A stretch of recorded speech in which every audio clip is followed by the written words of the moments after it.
둥둥 수요 특강 달을 가리키다.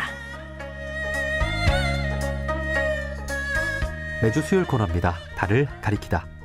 성현들은 달을 가리키고 있지만 우리는 그 손가락만 보고 있지 않은지 돌아보는 시간인데요.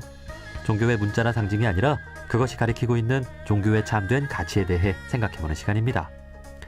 한국의 대표 종교학자인 오강남 교수가 오강남의 생각을 펴냈습니다. 이 책은 오강남 교수가 평소 종교, 사회, 삶에 관해 느낀 내용들을 담아 펴낸 건데요. 이 시대를 살아가는 종교인들과 사람들에게 전하는 메시지 들어보겠습니다. 캐나다 리자이나 대학교 비교종교학 명예교수이신 오강남 교수님을 만나보겠습니다. 교수님 안녕하세요. 네, 안녕하세요. 네. 반갑습니다. 예, 반갑습니다. 자, 오늘 오강남의 생각 47번째 시간인데요. 오늘의 주제는 종교다원주의를 위한 여러 가지 비유들입니다. 자, 지난 시간 종교다원주의에 대해 쉽게 이해할 수 있도록 5가지 비유를 해주셨고요. 오늘 나머지 4가지 비유를 더 해주실 텐데요. 자, 6번째 비유는 약입니다. 약. 자, 어떤 비유일까요? 예, 각기 다른 종교를 각기 다른 약으로 비유하는 것입니다. 예, 종교를 약으로 보는 것은 종교사에서 오랜 그 전통에 속한다고 볼 수 있어요. 종교에서 그 구원 셀베이션이라고 그러잖아요. 예. 셀베이션의 그 원적인 뜻은 건강하게 된다는 뜻이거든요. 그러니까 종교에서 구원을 얘기한다는 것은 그 건강하도록 약을 취한다 뭐 이런 생각이나 마찬가지죠. 그래서 여러 가지 종교들은 여러 가지 그 영적 증상에 대한 각기 다른 처방약이다 이렇게 보는 것입니다. 예. 불교에서는 그 부처님을 용한 의원이라고 이렇게 보죠. 그 부처님은 예, 모든 병에 한 가지 약만 처방하는 그 돌팔이 의원이 아니라는 거예요. 아픈 사람의 영적 증세를 정확하게 진단하고 거기에 따라서 약을 처방하는 그 아주 훌륭한 의원이라 이런 뜻인데요. 예, 이걸 뭐 이른바 그 응병요약이라고 합니다. 병에 응해서 약을 준다. 응병요약이라는 것인데, 네. 그 나가라주나라고 그 훌륭한 용수 그 불교 철학자에 의하면 부처님은 그 정황에 따라서 아트만인 게 자아라는 뜻인데 아트만을 긍정하기도 하고 또 부정하기도 하고 또 긍정과 부정을 동시에 하기도 하고 또 둘 다 부정하기도 한다 이런 뜻입니다. 그러니까 한 가지 교리가 어느 경우에나 다 적용되는 게 아니고 아트만에 집착하고 있는 사람은 아트만이 없다고 가르치고 아트만이 없다고 해가지고 뭐 그냥 허무주의에 빠진 사람은 아트만이 있다고 가르치고 이런 식으로 그 형편에 따라서 병의 그 상태에 따라서 뭐 다른 약을 준다 이런 얘기입니다. 종교를 각기 다른 약이라고 보면 종교가 왜 이렇게 많은가 하는 것을 이해할 수가 있어요. 네, 네. 영적인 그 병의 종류가 많기 때문에 뭐 자연적으로 약의 종류도 많을 수밖에 없다고 보는 것이요. 네, 네. 또 한 가지 그 약만이 절대적으로 옳다고 보는 것도 무리입니다. 물론 문제는 그 약 효과가 증명된 그 처방전을 사용한 것이 중요한데 돌팔이 의사가 주는 약을 그대로 다 받아들이면 그 곤란한 경우가 많이 있겠죠. 네, 네. 그러니까 좋은 의사한테서 좋은 약을 받는 것이 훌륭한 좋은 중요한 일이다. 이렇게 볼 수 있겠습니다. 네. 그 원불교는 그 마음의 병을 그 치유하는 종교라고 이렇게 대종사님께서도 그 말씀을 하셨는데 마음의 병 정말 다양하잖아요. 어떤 원망심, 분노심, 미워하는 마음, 또 폭력성 이런 어떤 것에 대한 처방 이렇게 종교마다 이렇게 다르게 제시할 수도 있고 이렇게 종교들이 어떤 종합 병원이 돼서 이렇게 다양한 처방을 해줄 수 있다면 참 좋겠네요. 그렇죠. 예. 근데 대부분의 종교들은 뭐 일종의 종합병원이라 이렇게 볼 수 있죠. 예. 어떤 그 돌팔이 의사는 한 가지 약만 자꾸 주면서 사람들 끄는 그런 그 병원도 있는데 병원이 아니라 의사도 있는데 그런 의사들은 좀 경계해야 되겠죠. 예. 야, 종교는 약이라고 하는 이 비유도 참 와닿습니다. 자, 종교다원주의를 위한 7번째 비유는 음식과 식당입니다. 자, 음식과 식당은 어떤 비유일까요? 그 뷔페 식당에 식사를 하는 경우 사람들이 각각 자기의 입맛이나 뭐 영양을 생각해 가지고 음식을 골라서 접시에 담잖아요. 네. 그렇게 손님들이 골라 담은 음식을 보면 똑같이 담은 것이 거의 없어요. 각각 다 다른데, 그런데 손님 중 한 분이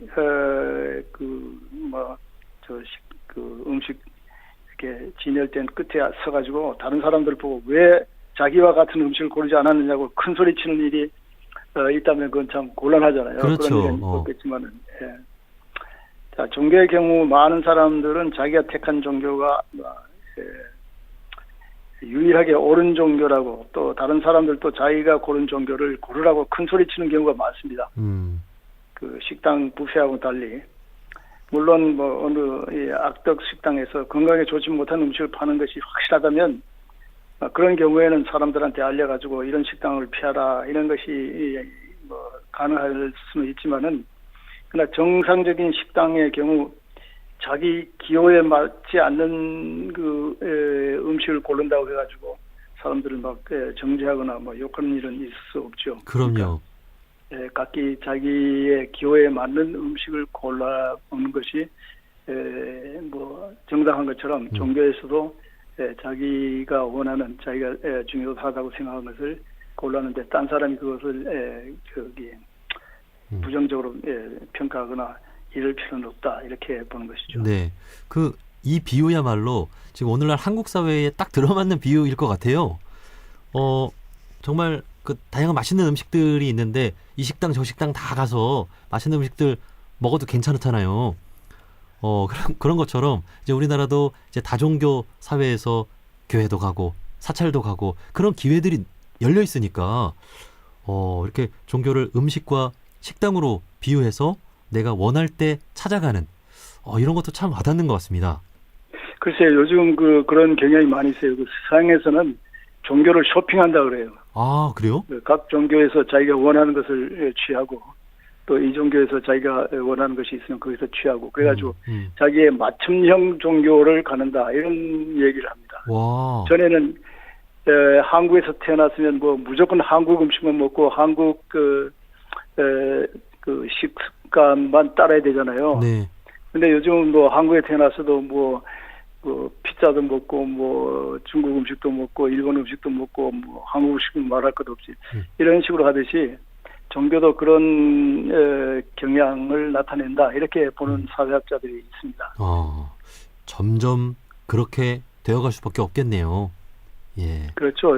서로 뭐 왕래가 있고 하니까 종교가 이제 외딴섬일 수가 없죠. 자기 혼자 모든 것이 다 갖춰져 있다든가 자기 혼자만의 진리라 뭐 이렇게 주장하는 경우가 뭐 점점 힘들어지는 거죠. 네. 그러니까 저도 그 다종교를 처음 경험해 본 게 그 훈련소 때, 제 군대 들어가서 훈련소 때 다양한 종교를 경험해 봤는데, 불교 가면 그 불교대로 좋고, 성당 가도 성당대로 좋고, 원불교 가도 원불교대로 좋고, 그 어떤 분위기나 이렇게 배울 점들이 다 이렇게 조금씩 다르니까 이렇게 맞춤형 종교의 시대로 간다라고 하는 것도 참 앞으로 우리가 이렇게 열린 마음으로 좀 맞이해야 할 그런 사회가 아닌가 싶습니다. 그렇죠. 예, 뭐 자기가 뭐 어느 한 식당에 뭐라 그러죠, 단골 손님이라고 하지만은 그렇다고 해서 딴 식당에 가면 안 된다, 이렇게 말할 필요는 없죠. 예. 그렇죠. 네. 예. 단골 식당에 있는 건 좋죠. 예. 맞습니다. 자, 종교 다원주의를 위한 8번째 비유로 넘어가겠습니다. 자, 8번째는 언어입니다. 언어로 비유를 해주셨는데 이건 어떤 비유일까요? 이것도 서로 다른 종교들은 서로 다른 언어들과 같다고 보는 그런 견해입니다. 세상에서 절대적으로 올바르고 절대적으로 참된 언어는 없죠. 아, 예.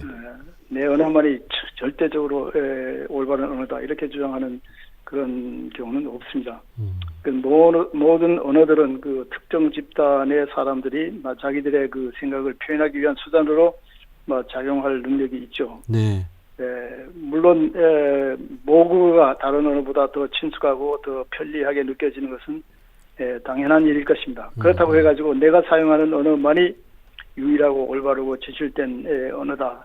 이렇게 주장을 하는 것은 있을 수 없죠. 모든 언어는 올바르지 못하다. 이런 주장은 옳지 못하다는 것입니다. 네, 네. 물론 필요하다면 다른 언어를 배워 사용할 수도 있어요. 뭐 한국 사람들이 뭐 한국말도 하고 영어도 하고 뭐 필요하면 중국말이나 일본말도 하고 뭐 독일말도 할 수 있듯이 그러나 아무튼 어느 한 언어를 절대화하는 것은 뭐 안 된다 이거예요. 우리가 한국말이 참 제가 보기에도 한국말이 최고로 좋은 말 중에 하나라고 볼 수 있지만은 그러나 모든 그 사람이 다른 말을 다 치우고 한국말만 해야 된다. 뭐 이렇게 주장하는 것은 무리가 되죠.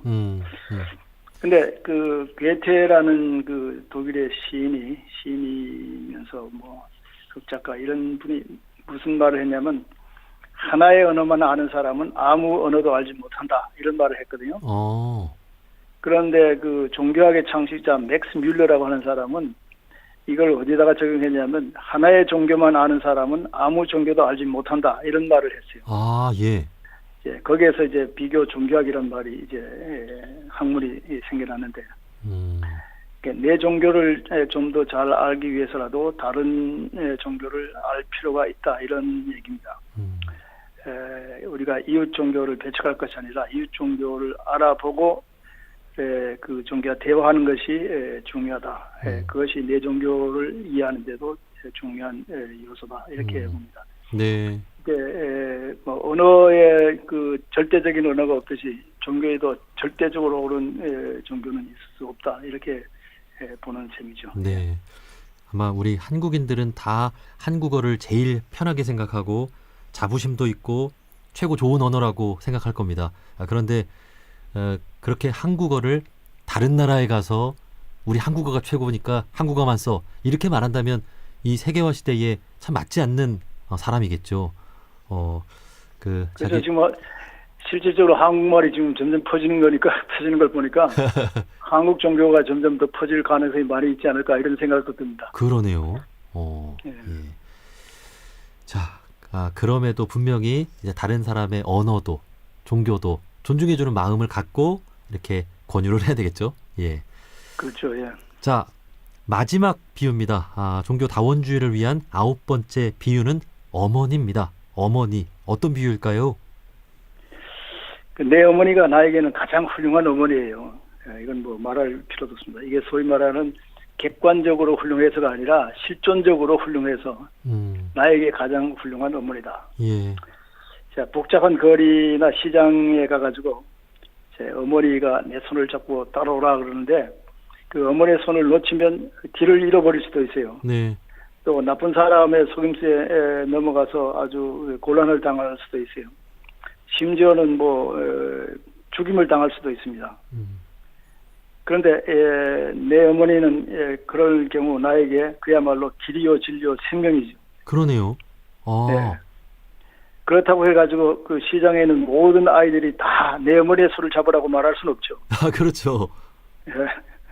또 내 어머니 손만 잡아야지 다른 어머니들은 모두 나쁜 어머니이기 때문에 다른 어머니의 손을 잡으면 안 된다 이렇게 주장할 수도 없잖아요. 네. 그러니까 내 종교가 나에게 가장 최고일 수는 있지만 그렇다고 해서 모두가 다 내 종교만 받아들이라고 할 수 없는 것과 같은 이치입니다. 이야. 내 종교 아니면 모두 나쁜 종교다 이렇게 말한 것은 뭐 무리죠. 각자 자기 어머니와 아름다운 관계를 가지고 행복하게 살아가듯이 자기가 택한 종교를 가지고 행복하게 살 수 있다면 그것으로 좋은 거예요. 거기서 불행하다면 그거는 뭐 좀 바꿔야겠지만은 그 행복한 모자 관계를 유지할 수 있으면 그것은 그런 대로 좋다 이런 얘기가 되겠죠. 네. 야, 이 비유도 참 그 와닿는 비유입니다. 제 그리스도 교인들에게는 예수님이 길이요 진리요 생명이고 불자들에겐 부처님이 길이요 진리요 생명이 되고, 그러니까 그것은 어떻게 좀 비교할 수가 없는 것이죠. 예, 자신에게 절대적인 존재니까요. 예. 자, 이렇게 그렇죠. 예. 이렇게 상세히 종교 다원주의에 대한 9가지 비유를 지난 시간과 오늘에 걸쳐서 설명을 해 주셨습니다. 자, 그럼에도 불구하고 자기 종교만이 진리고 다른 종교는 잘못됐다고 생각하는 사람이 있을까요? 그런 분들에게 좀 어떤 말씀 해주고 싶으세요? 지금 뭐 종교 다원주의는 대세입니다. 이것을 부정하는 것은 뭐 지금 시대를 까꾸로 가는 거나 마찬가지인데, 제가 좋아하는 어떤 선배가 하는 말이, 지금 종교 다원주의가 뭐 우리가 받아들여야 되냐 안 되냐 뭐 이런 거를 묻는다는 것은, 지금 해가 중천에 떠 있는데 해가 뜰 것인가 이걸 물어보는 거나 마찬가지라 뭐 이런 얘기를 했는데, 지금은 이제 종교다원주의라는 그 말뿐만 아니라 무슨 말을 보통 쓰냐면, 각 종교 간의 다름을 아름답게 여기자는 그런 방향으로 나갑니다. 그 서로 같으면 뭐 대화나 배울 것도 없잖아요. 그러니까 서로 다르기 때문에 다름을 인정하고 서로 대화하고 배우고 그럴 것이 중요하다 그래가지고 이거를 수납형이라고 합니다. 수납형. 각 종교를 다 비록 다르지만은 다 우리가 수납해서 이해하자. 그래가지고 서로 통한다고 하는 것을 인정하는 것이 중요하다. 같다는 것을 강조하기보다는 다르면서도 서로 통할 수 있다. 이것이 이제 종교다원주의 혹은 종교 뭐 수납주의의 장점이 이렇게 볼 수 있죠. 네. 그 교수님께서 해주신 이 종교다원주의에 대한 9가지 비유들 저희 둥둥에서 좀 자주 소개를 해드려서 어떤 그 편협한 종교관을 좀 이렇게 깨는데 많은 또 도움이 될 수 있도록 좀 저희 둥둥에서 많이 이야기를 하겠습니다. 예. 자, 이렇게 오늘까지 47번째 시간으로 오강남의 생각 1년여 동안의 여정을 좀 마무리를 하게 됐습니다. 자, 이렇게 오강남의 생각을 우리 청취자분들께 전해주셨는데 끝으로 좀 하고 싶은 말씀 있으실까요? 예, 뭐 그동안 그 청취해 주신 그 청취자 여러분에게 감사드리고, 또 지금까지 인내심으로 인터뷰를 진행해 주신 그 오경석 PD님에게도 고마운 마음을 전하고 싶습니다. 네. 부디 지금까지 제가 한 이야기들이 뭐 청취자 여러분들의 종교적 삶에 조금이라도 도움이 될 수 있었다면 더 바랄 것이 없다고 생각합니다. 여러 가지 뭐 부족한 점이 있었으면 용서해 주시고, 혹시 도움이 된다면 그것을 삶에 적용해 주시기 바랍니다. 감사합니다. 네, 그 최근에 한 청취자분께서 퇴근 시간 둥둥 이 시간 오강남 교수님의 그 이야기를 들을 수 있어서 참 그 황홀하다고 이렇게 문자를 주셨었거든요.